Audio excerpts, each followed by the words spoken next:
Hi guys, আসসালামু আলাইকুম। অনেকদিন পর আপনাদের মাঝে নিয়ে আসলাম একটি নতুন ব্লগ। এই ব্লগে থাকছে যে গ্রামে কিভাবে ধান থেকে চাউল করে। আসলে আমার ফার্স্ট টাইম ব্লগ করা হয়। অতটা গুছিয়ে কথা বলতে পারতেছে না। ভুল হলে ক্ষমার দৃষ্টিতে দেখবেন।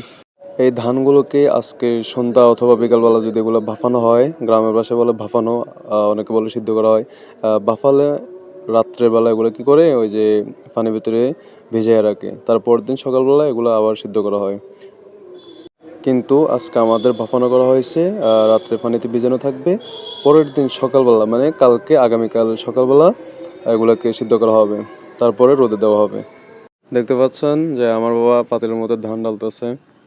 পাতিলের মধ্যে আমার বাবা ধান দিচ্ছে, একটু একটু করে পুড়াই দেবে।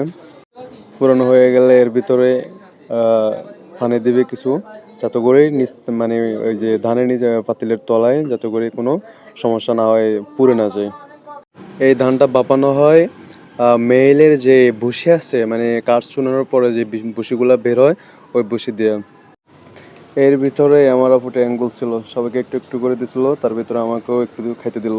তো যাই হোক, এখানে আমার ভাগ্নি বসে আছে। ও খুব দুষ্ট, মানে সারাদিনে দুষ্টামি করতে থাকে। তো এই জায়গায় সবাই ধান নিয়ে ব্যস্ত, কিন্তু ও এই জায়গায় এসে ধানের বস্তার উপরে বসে আছে, মানে দুষ্টামি করতেছে। এখানে অনেক মহিলা আছে, এই জন্য ক্যামেরা এদিক সেদিক নেয় নেই। কিন্তু আমার ভাগ্নি খুব দুষ্টামি করে দুষ্ট।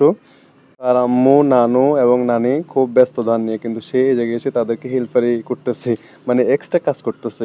বাট অনেক দুষ্ট। তার সাথে আমি একটু দুষ্টামি করলাম। দুষ্টামি করার পরে দেখলাম যে না, সে তার ওই জায়গাতে অটল, মানে সে দুষ্টামি করবে একা একা, বাট আমার সাথে করবে না। এই দেখলাম এদিক থেকে ক্যামেরা ধরলাম, ভালো একটা ভিউ আসতেছে। আমার ক্যামেরার রেজলিউশন তেমন একটা ভালো না, তারপরও চেষ্টা করলাম যে ভালোভাবে দেখার জন্য। এখানে ধান আছে, এখান থেকে এক পাশে ধান ডালছে আর অন্য পাশে মানে সিদ্ধ করে ওগুলো ডালছে, যাতে করে এই যে এগুলাতে ধানগুলা ভিজানো হয়েছে পানির ভিতরে।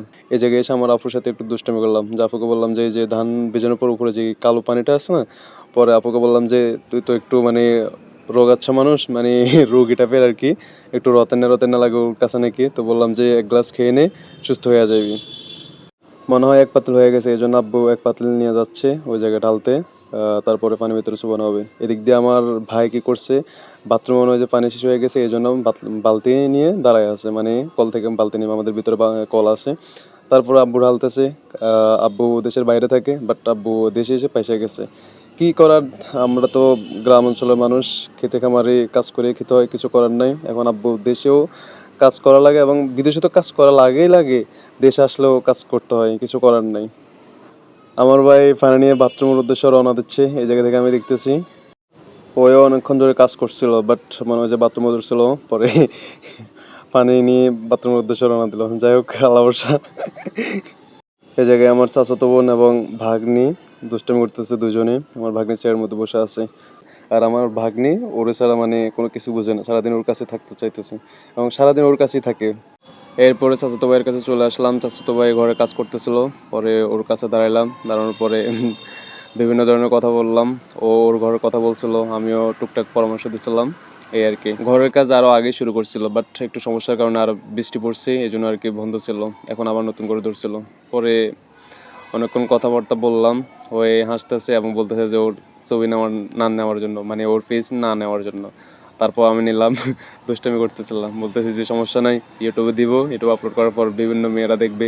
তারপর ও মাল মিলাচ্ছিল, ওই যে মশলা বলে যেটা, ওই যে রাজমিস্ত্রির কাজ করতেছে আর কি। পর আমি এগুলো দাঁড়ায় দাঁড়ায় দেখতেছিলাম, কিন্তু আমি এগুলো পারি না তেমন একটা, আমি পারিই না বলতে গেলে, কারণ আমি পড়াশোনার ভিতরে আছি, ব্যস্ত আছি, পড়াশোনা নেই। তো ওর কাজ করতেছিল, অনেকক্ষণ দাঁড়িয়ে দাঁড়িয়ে ওর কাজই দেখলাম, মানে শিখলাম। বলতে যে আমার একটু শিখা ভবিষ্যতে কাজ লাগবে, কাজ করতে তো হবে, শুধু পড়াশোনা করলে তো হবে না, কাজের মানে পড়াশোনার পাশাপাশি কাজ করতে হবে। তো অনেকক্ষণ ও হাসি ঠাট্টা করলো, মজা করলো, কয় যে তুই পড়াশোনা বাদ দিয়ে বুঝি কাজ করবি, হ্যান তেন এগুলো বলতেছে আর কি। তো এই ছিল আজকের ব্লগ। এ পর্যন্ত থাকলো। আশা করি সবাই ভালো থাকবেন, সুস্থ থাকবেন, আর কেমনি কি করতে পারি এগুলো পরামর্শ দিবেন, কারণ আমি নতুন করে ব্লগ শুরু করছি, বাট আমি তেমন একটা বুঝি না এবং জানিও না, কথাও গুছিয়ে বলতে পারি না, ক্ষমা দৃষ্টিতে দেখবেন ভুল হইলে।